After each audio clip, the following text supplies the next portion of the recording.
નમસ્તે વિદ્યાર્થી મિત્રો, સંસ્કૃતની અંદર પાઠ 7 સુભાષિત કુસુમાની એટલે કે સુભાષિત રૂપી પુષ્પો. સુભાષિત રૂપી પુષ્પો. જો આ શ્લોકની અંદર સુભાષિત અલગ અલગ સુભાષિતો આપેલા છે અને એ સુભાષિતનું અલગ અલગ રીતે વર્ણન કરેલું છે. જોઈએ પહેલા આપણે શરૂ કરતા પહેલા આગળનું જે પાઠ છે સુષ્ઠુ ભાષિતમ સુભાષિતમ અર્થાત જે સારી રીતે કહેવાયેલું છે તે છે સુભાષિત. સંસ્કૃતમાં આવા સુભાષિતોનો અખૂટ ખજાનો છે. સાહિત્યકારોની માન્યતા છે કે પૃથ્વીવ્યા ત્રીણી રત્નાની જલમ અન્ન સુભાષિતમ એટલે કે પૃથ્વી પર 3 રત્નો છે: જળ, અન્ન અને સુભાષિત. પૃથ્વી પર 3 રત્નો છે: જળ, અન્ન અને સુભાષિત. માનવીય જીવન માટે જેમ જળ અને અન્ન અનિવાર્ય છે તેવી જ રીતે સુભાષિત પણ અનિવાર્ય છે. સંસ્કૃતના આ સુભાષિતો માત્ર ભારતીય પ્રજાની કે સંસ્કૃતિને અભિવ્યક્ત કરતા નથી, પરંતુ તે તો સમગ્ર માનવ સંસ્કૃતિની ઓળખ બતાવે છે. પરિણામે તે સ્થળ અને કાળના બંધન વગર માનવ માત્રના જીવનને માર્ગદર્શન આપે છે. અહીં માનવ જીવનમાં મૂલ્યોની સ્થાપના કરવાનો ઉપક્રમ હોય છે. વ્યક્તિના ચારિત્ર્ય ઘડતર માટે મિત્રની જેમ તે સહાયક બને છે. જીવનમાં જે ગ્રહણ કરવા યોગ્ય બાબતો છે તેમનું અનુસરણ કરવાથી માનવીને કેવી રીતે સુખ અને આનંદની અનુભૂતિ થઈ શકે છે તેના સરસ ઉદાહરણો પણ આ સુભાષિતો પૂરા પાડે છે. ટૂંકા વાક્યમાં લાંબી વાત મૂકવાની વિશેષતા તો અહીં છે જ. સુભાષિતની અંદર હંમેશા 2 શ્લોક જેટલું નાનું એક વાક્ય આપેલું હોય, પરંતુ 2 લાઈનની અંદર વાક્ય હોય, પરંતુ એની અંદર ઘણું મોટું કથન કરી દીધું હોય છે. પ્રસ્તુત પાઠમાં 7 સુભાષિતોનો સંગ્રહ છે, જેમાં સજ્જનોના વચનોનું મૂલ્ય, વૃક્ષોની ઉપયોગિતા, પ્રયત્નપૂર્વક ગુણોની પ્રાપ્તિ, અસ્થિર ચિત્તવાળી વ્યક્તિથી થનારી હાનિ, વ્યક્તિની પરીક્ષાના ઉપાયો, મહાપુરુષના અનુકરણીય ગુણો અને ધૈર્યવાન માણસના સ્વભાવનું સુચારું વર્ણન કરવામાં આવ્યું છે. આવતીકાલના નાગરિકો અને આજના વિદ્યાર્થીઓના જીવનના મૂલ્યો, સદ્ગુણો તેમજ જીવન કૌશલ્યોનું સિંચન કરવાના ઉદ્દેશ સાથે આ સુભાષિત કુસુમો પ્રસ્તુત છે. જોઈએ સંધિસ્તુ લીલયા પોક્તમ શિલાલિખિતમ અક્ષરમ અશબ્દભિ શપથે નાપી જલે લિખિતમ અક્ષરમ એટલે કે સજ્જનો દ્વારા તો રમતમાં કહેવાયેલું વચન પણ શિલા પર લખેલ અક્ષર રૂપ છે. એટલે કોઈ પણ સજ્જન માણસ હોય એ જો રમતમાં કે એમને ખાલી જનરલી વાત કરતા હોય અને કોઈ કહેવાયેલું વચન હોય તો એ વચન એ શિલારૂપ એટલે પથ્થર પર કોતરેલા એક સુવાક્ય સમાન હોય છે.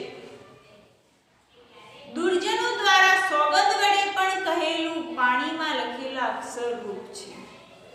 જ્યારે દુર્જન વ્યક્તિ હોય, જેના અંદર સંસ્કાર ના હોય, એવા જે દુર્જન વ્યક્તિ છે એ સોગંદ ખાઈને કે આ હું સાચું બોલું છું તો પણ લોકો એની વાત માનતા નથી, તો પણ એ વાક્ય પાણી પર લખાયેલું ગણાય છે. એટલે કે જો સજ્જન વ્યક્તિ પોતાની વાત એક વાક્ય બોલે તો એ વાક્ય શિલા ઉપર એટલે પથ્થર ઉપર કરેલી કોતરણી સમાન હોય છે. અને જો દુર્જન વ્યક્તિ સોગંદ ખાઈને કે આ વાક્ય હું સાચું બોલું છું તેમ છતાં પણ એ પાણી ઉપર લખેલા અક્ષર બરાબર છે. એટલે પાણી ઉપર લખેલા એટલે પાણી પર લખેલા લખાય જ નહીં ને, અને કદાચ લખીએ તો તરત ભૂસાઈ જાય. જેવું આપણે લખાણ લખીએ તરત ભૂસાઈ જાય.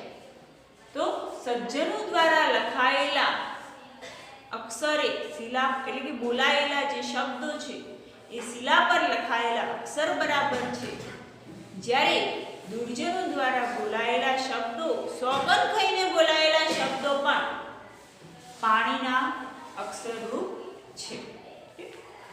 નેક્સ્ટ જોઈએ.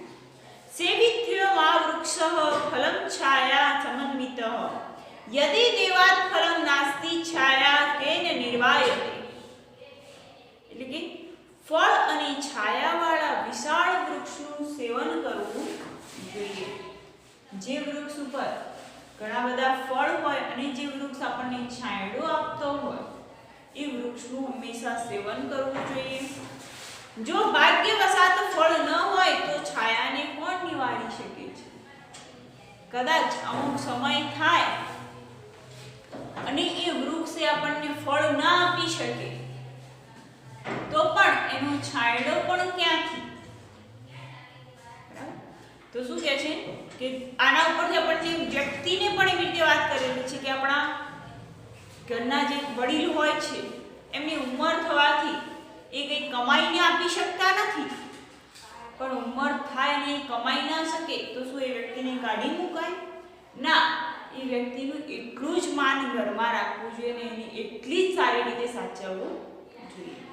એટલે વૃક્ષમાં પણ આપણા ઘરની બહાર કે આપણના કોઈ પણ આંગણામાં ક્યાંય જો કોઈ વૃક્ષ ઉગાડેલું હોય અને ઉંમર થતા એટલે કે સમય જતાં એ વૃક્ષ જો ફળ ના આપે તો એના છાંયડાને પણ નિવારી શકાય નહીં. એટલે કે છાંયડો તો આપણને ઉપયોગી છે જ, ભલે ફળ નથી આપતું. જેમ આપણા વડીલો કદાચ સંજોગો વસાત કે ઉંમરના કારણે કમાવા ના જઈ શકે, પરંતુ એ ઘરે બેઠેલા હોય તો એ આપણા માટે છાયારૂપ છે. આપણે ક્યારેય કોઈની સલાહ લેવા માટે બહાર જવું પડે નહીં, એ વડીલ જ આપણને સલાહ આપે છે. તો એની અંદર કહે છે કે ફળ અને છાયાવાળા વિશાળ વૃક્ષનું સેવન કરવું જોઈએ. જો ભાગ્યવશાત ફળ ના હોય તો છાયાને પણ નિવારી શકાય નહીં. આરોપત્યે શિલાશૈલે યત્નેન મહતા યથા નિપાત્યે ક્ષણે નાદઃ તથાત્મા ગુણ દોષયો. એટલે કે જેમ ભારે પ્રયત્નથી શિલાને પર્વત પર ચડાવવામાં આવે છે. શિલા એટલે પથ્થર, પથ્થરને પર્વત પર ચડાવવામાં આવે છે પણ ક્ષણ માત્રમાં તેને નીચે પાડી શકાય છે.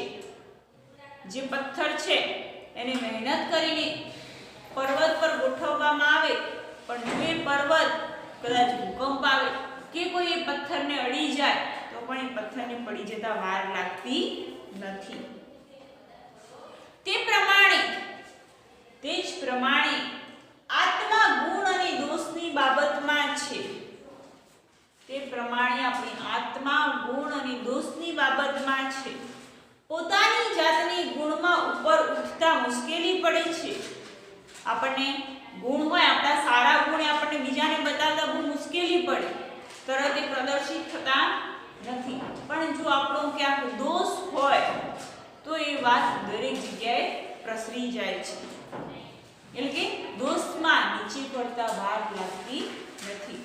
જે રીતે મનુષ્ય પર્વતને સરળતાથી ઉપર પહોંચાડી શકે છે અને જો એ પર્વતને કશું કડી જાય કે કંઈક પ્રોબ્લેમ થાય તો એ પર્વત તરત નીચે ધસી આવે છે. એ રીતે મનુષ્ય પણ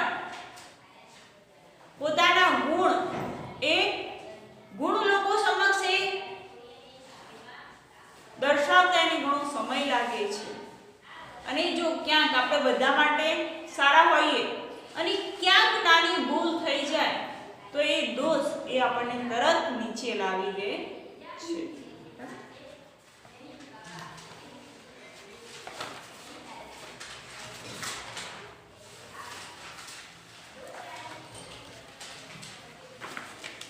ક્ષણે રુષ્ટમ ક્ષણે તુષ્ટમ રુષ્ટમ તુષ્ટમ ક્ષણે ક્ષણે અવ્યવસ્થિત ચિત્તસ્ય પ્રસાદોપી ભયંકર. શું કે છે? એક ક્ષણમાં રોષે ભરાતા અને એક ક્ષણમાં સંતુષ્ટ થનારા આમ ક્ષણમાં રોષે ભરાતા અને ક્ષણમાં સંતુષ્ટ થનારા અવ્યવસ્થિત ચિત્તવાળાની કૃપા પણ ભયંકર હોય છે. ઘણા લોકો એવા હોય કે થોડી જ વારમાં ગુસ્સે થઈ જાય અને થોડી જ વારમાં એમનો ગુસ્સો ઉતરી જાય. તો આવા લોકો જ્યારે આપણા ઉપર બહુ ખુશ હોય અને આપણી જોડે સારો વ્યવહાર કરે તો પણ એ ભયંકર કહેવાય છે. કારણ કે જો અત્યારે સારો વ્યવહાર કરે તો એ તરત જ એનો ગુસ્સો પણ આવી શકે છે. એટલે કે જે આ વ્યક્તિઓ છે આવા વ્યક્તિથી હંમેશા દૂર રહેવું જોઈએ કે જે થોડાક જ સમયમાં ગુસ્સે થાય છે અને થોડાક જ સમયમાં એ શાંત થઈ જાય છે. આવા ક્ષણિક ત્વરિત બુદ્ધિના જે લોકો હોય છે એમનાથી બહુ દૂર રહેવું જોઈએ. યથા ચતુર્ભિઃ કનકમ પરીક્ષતે નિર્ષણમ નિઘર્ષણમ છદેન તાપતાડને તથા ચતુર્ભિઃ પુરુષમ પરીક્ષયતે શ્રુતેન શીલેન ગુણેન કર્મણા. એટલે કે જેમ ઘસવું, કાપવું, તપાવવું અને ટીપવું, જેમ ઘસવું, કાપવું, તપાવવું અને ટીપવું એ 4 ક્રિયાઓ વડે સોનું પરખાય છે. સોનાને પારખવા માટે પહેલા ઘસે છે, એને ટીપે છે, એને તપાવે છે, બરાબર. તો એ 4 અને એના ઉપર કાપે, અલગ રીતે એને કાપવામાં આવે છે, ત્યારે આ 4 ક્રિયાઓ થાય છે. એના કારણે સોનું ઓળખાય છે. તેમ જ્ઞાન, ચારિત્ર્ય, ગુણ અને કર્મ એ 4 વડે માણસની પરીક્ષા કરાય છે. એ રીતે જ કોઈ પણ મનુષ્ય હોય એનું જ્ઞાન કેટલું જ્ઞાન રહેલું છે, ચારિત્ર્ય એનું કેવું છે. જ્ઞાન ઘણું બધું હોય અને ચારિત્ર્યનો ખરાબ માણસ હોય તો એ માણસ એને યોગ્ય નથી. તો કે જ્ઞાન, ચારિત્ર્ય, ગુણ અને કર્મ એ 4 વડે પણ માણસોની પરીક્ષા થાય છે. આપણે મનુષ્ય આપણી જોડે માત્ર એક જ ગુણ હોય કે હું સાચું જ બોલું છું, એક જ ગુણ હોય તો એ ગુણથી માણસ ચાલતું નથી. એની જોડે એનું જ્ઞાન પણ હોવું જોઈએ. કોઈ પણ વિષય છે તો વિષયને સંલગ્ન એની જોડે જ્ઞાન હોવું જોઈએ. એનું ચારિત્ર્ય એટલે કે એનું કેરેક્ટર પણ સારું હોવું જોઈએ. એની અંદર ગુણ, સદગુણો પણ ભરેલા હોવા જોઈએ અને એ વ્યક્તિનું કરેલા કર્મો પણ સારા હોવા જોઈએ. વ્યક્તિ ગમે તેટલો સારો હોય, ચારિત્ર્યનો સારો હોય, ગુણ સારા હોય, પણ એ વ્યક્તિ ક્યારેય કર્મ જ સારું ના કરે તો એ વ્યક્તિ ચાલતો નથી. એટલે કે કર્મ સારું કરવું જોઈએ. એટલે કે જે રીતે માણસને સોનાને પારખવા માટે પણ એને ઘસવું પડે છે, ટીપવું પડે છે, કાપવું પડે છે, તપાવવું પડે છે, એમ મનુષ્ય પણ ઘણા બધા વમણમાં થઈને નીકળે છે. એને પણ એનું ચારિત્ર્ય, ગુણ, કર્મ અને એનું જ્ઞાન જાણવું જરૂરી છે.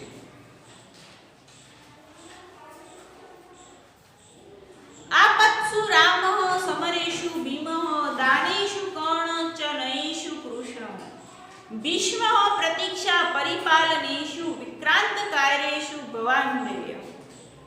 એટલે કે તું આપત્તિઓમાં રામ. આ આપણને કહેવામાં આવે છે કે મનુષ્ય આપત્તિઓમાં રામ ભગવાન ક્યારે પણ મુશ્કેલી હોય તો એ હંમેશા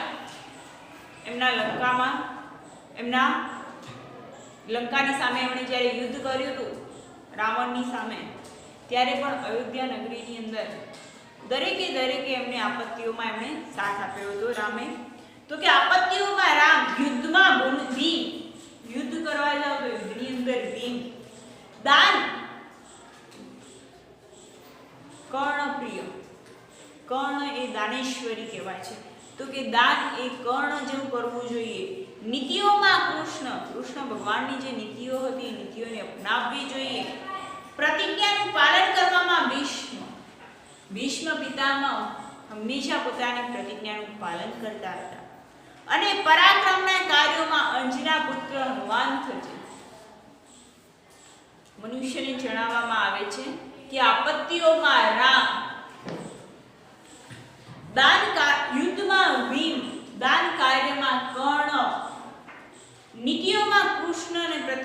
પાલન કરવામાં ભીષ્મ અને પરાક્રમના કાર્યમાં હનુમાન અંજની પુત્ર હનુમાન બનશે એવું આપણને કહેવામાં આવ્યું છે. નેક્સ્ટ જોઈએ. પ્રારંભતેન ખલુ વિઘ્ન ભયેન નીચેઃ પ્રારભ્ય વિઘ્ન વિહતા વિરમતિ મધ્યાઃ વિઘ્ને પુનઃ પુનરપી પ્રતિહન્યામન્યાઃ પ્રારબ્ધ જ્યોતમ વજાનમ ન પરિચયંતિ.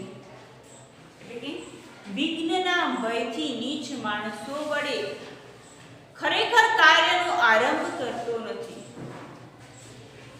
નીચ માણસો એને વિઘ્ન આવશે એટલે એ કોઈ કાર્યનો આરંભ કરી શકતો નથી. કાર્ય શરૂ કરીને વિઘ્નોથી હેરાન પરેશાન થતા મધ્યમ પ્રકારના માણસો વચ્ચે જ અટકી જાય છે. જે લોકોને પોતાનું કાર્ય શરૂ કરવું હોય અને ડર હોય કદાચ વિઘ્ન આવશે તો, હું કામ શરૂ કરીશ ને કોઈ મુસીબત આવશે તો, એટલે એ ડરથી કામ જ શરૂ નથી કરતા. એ સૌથી નીચલી કક્ષાના માણસો. મધ્યમ પ્રકારના લોકો કે જે કામ શરૂ કરે છે પણ વચ્ચે જ્યારે મુશ્કેલીઓ આવે છે તે કામ ત્યાં અધૂરું મૂકી દે છે. છતાં ઉત્તમ પ્રકારના માણસો આરંભેલું કાર્ય છોડી દેતા નથી. મધ્યમ પ્રકારના માણસો પોતે આરંભ કરે અને કામમાં ક્યાંક વિઘ્ન આવે તો એ કામ છોડી દે, પરંતુ ઉત્તમ પ્રકારના લોકો એ ક્યારેય પોતાનું કામ છોડતા નથી. જે કામનો આરંભ કર્યો છે, દરેક કાર્ય જીવનની અંદર દરેકે દરેક સમયે મુશ્કેલીઓ તો આવવાની જ છે, પણ એ મુશ્કેલીનો સામનો કરી અને મનુષ્યએ પોતાના ધ્યેય સિદ્ધિ સુધી પહોંચવું જોઈએ.